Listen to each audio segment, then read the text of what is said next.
సోదరులారా, రాబోతున్నటువంటి పట్టభద్రుల ఎమ్మెల్సీ ఎన్నిక ఇక్కడ ఈ తుంగతుర్తి నియోజకవర్గంలో 16,000 ఓట్లు ఉన్నాయి. 16,386 ఓట్లు ఉన్నాయి ఈ పట్టభద్రుల ఎమ్మెల్సీకి సంబంధించి. మీ అందరికీ తెలుసు, పోయినసారి పట్టభద్రుల ఎమ్మెల్సీ ఎన్నికల్లో ఈ సగం సగం వస్తున్నాయా? హలో, పోయినసారి పట్టభద్రుల ఎమ్మెల్సీ ఎన్నికల్లో ఏం జరిగిందో మీ అందరికీ తెలుసు.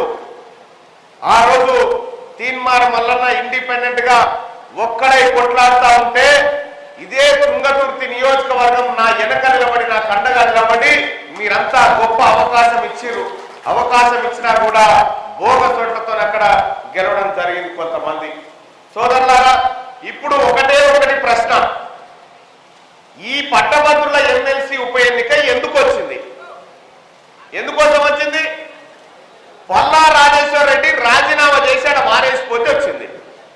అంటే 6 సంవత్సరాల కోసం పల్లా రాజేశ్వర్ రెడ్డిని ఈ పట్టభద్రుల సమస్యలు ఇని పరిష్కార మార్గం కనుక్కోమని ఆయన ఎమ్మెల్సీని చేస్తే ఆ టీఆర్ఎస్ పార్టీ వాళ్ళు ఏం చేసిరు, మాకేం అక్కర్లేదు ఈ ఎమ్మెల్సీ పదవని 3 ఏళ్ళకి ఆ రోడ్డు మీద ఇచ్చి పెట్టిపోయారు. ఇలా అందుకోసం పట్టభద్రుల ఎమ్మెల్సీ వచ్చింది.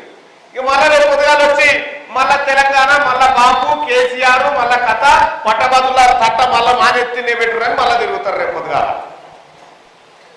అక్కర్లేదండి, అలా వారేసిపోతుంది. కానీ ఆ రోజు ఓడిపోయినటువంటి తీన్మార్ మల్లన్న ఒక్క రోజన్నా ఇంట్లో కూర్చున్నాడా? కొట్లాడుతూనే ఉన్నాం. టేబుల్ తెగిపడి దాన్ని కొట్లాడిన కేసీఆర్ మీద మీ అందరికి తెలియదా? ఇలా తీన్మార్ మల్లన్న మీద 100 కేసులు ఉన్నాయి.